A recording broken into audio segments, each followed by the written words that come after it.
یہ عبدالخبیر آزاد جس دن کا رویت ہلال کمیٹی کا چیئرمین بنا ہے نا، 22 کروڑ عوام کے روزوں کو برباد کر کے رکھ دیا ہے، کھلواڑ ہو رہا ہے روزوں کے ساتھ۔ اتنی شرعی عبادت ہے جس کی جناب ساری روحانیت اس نے ختم کر کے رکھ دی ہے۔ کبھی جناب تراویحاں پڑھاتا ہے تو رات کو 1 بجے صبح عید کا اعلان کر دیتا ہے، اور کبھی بغیر تراویحوں کے رات 10:30 بجے صبح روزے کا اعلان کر دیتا ہے۔ یہ چاند چڑھتا ہے یا چاند چڑھایا جاتا ہے؟ یہ ٹیلی فون کے اوپر چاند یہ جناب بنا دیتے ہیں۔ کیا سسٹم ان نے لگایا ہوا ہے؟ پوری امت کے، پورے مسلمانوں کے روزوں کا خراب بھی کر دیتے ہیں اور تماشا بھی لگا دیتے ہیں۔ یہ کمیٹی تو بالکل بھی قابل اعتماد نہیں رہی، اس کو تو تحلیل کر دینا چاہیے۔ دیکھیں نا آپ، جو انہوں نے چاند چڑھایا جعلی، اور پھر جناب آج کا چاند میں نے دیکھا، بلکہ اکثر احباب نے دیکھا، میں نے ویڈیوز بھی دیکھی چاند کی جو شیئر کی گئی، اس کے مطابق یہ چاند تو پورے 30 شعبان کا چاند تھا، اور پھر ہونا بھی چاہیے تھا۔ اس کو علماء کرام نے رات کے فتوے دے دیے تھے، ان نے تو چاند خود چڑھایا۔ یہ کمیٹی پہ ہم کیسے اعتماد کر سکتے ہیں، جنہوں نے ہمارے پچھلا بھی ایک روزہ کھا لیا، بعد میں پھر اعلان کیا جی لوگ قضا رکھ لیں؟ تو کس نے قضا رکھنا تھا؟ یا کون لوگ ہیں جو قضا رکھتے ہیں؟ لیکن انہوں نے تو روزہ ضائع کر دیا، اس کا ثواب کدھر جائے گا؟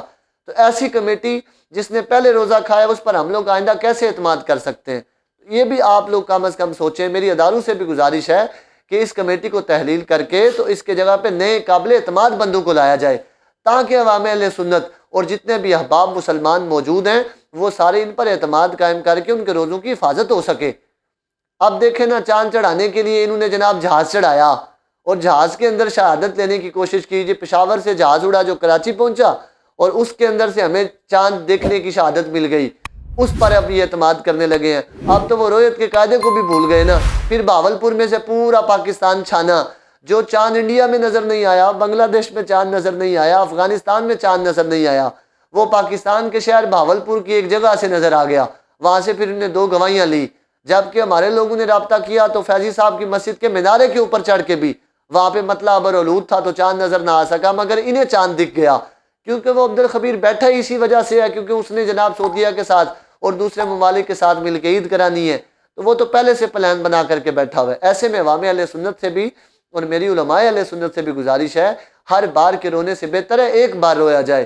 ادھر وہ پوپل سے جو پشاور کے اندر بیٹھ کر کے اپنا اڈا بنا کے بیٹھا ہوا ہے، ہر سال وہ عید بھی کروا دیتا ہے پشاور کی، پہلے ہمارے سے سعودیہ کے ساتھ ملا دیتا ہے، کوئی اسے پوچھنے والا نہیں۔ تو آپ کو ڈر کس بات کا ہے؟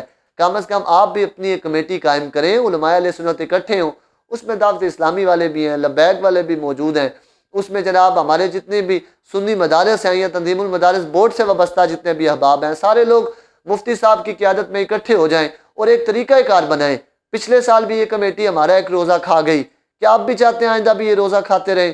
کچھ تو اس کے بارے میں آپ خیال کریں نا۔ میری آپ سے یہ دست بستہ گزارش ہے، اگر آج نہیں آپ جاگیں گے تو کب جاگیں گے؟ کیا ایسے ہی روزے خراب ہوتے رہیں گے لوگوں کے؟ اب دیکھیں نا، اب جو رات کا فساد ان نے برپا کیا ہوا چاند چڑھا کے، اس کی وجہ سے اب علماء اہل سنت کے درمیان میں اور عوام اہل سنت کے درمیان میں بھی فیصلے میں تشویش ہو گئی۔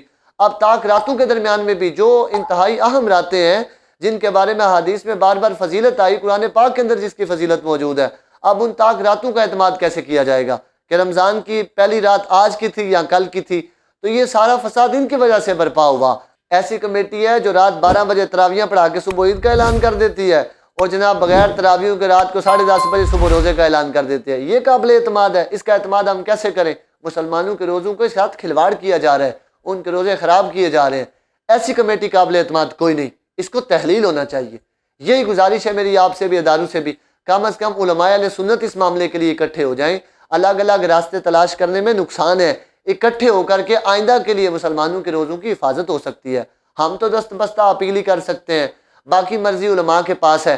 بڑے علماء اگر اس معاملے کو سنجیدگی اختیار کرتے ہوئے سمجھیں اور اس کے لیے کوئی راستہ نکالیں تو یہ کاوش ممکن ہو سکتی ہے۔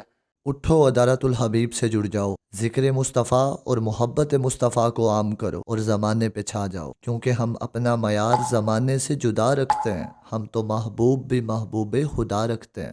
اٹھو ادارت الحبیب سے جڑ جاؤ، ذکر مصطفیٰ اور محبت مصطفیٰ کو عام کرو اور زمانے پہ چھا جاؤ، کیونکہ ہم اپنا معیار زمانے سے جدا رکھتے ہیں، ہم تو محبوب بھی محبوب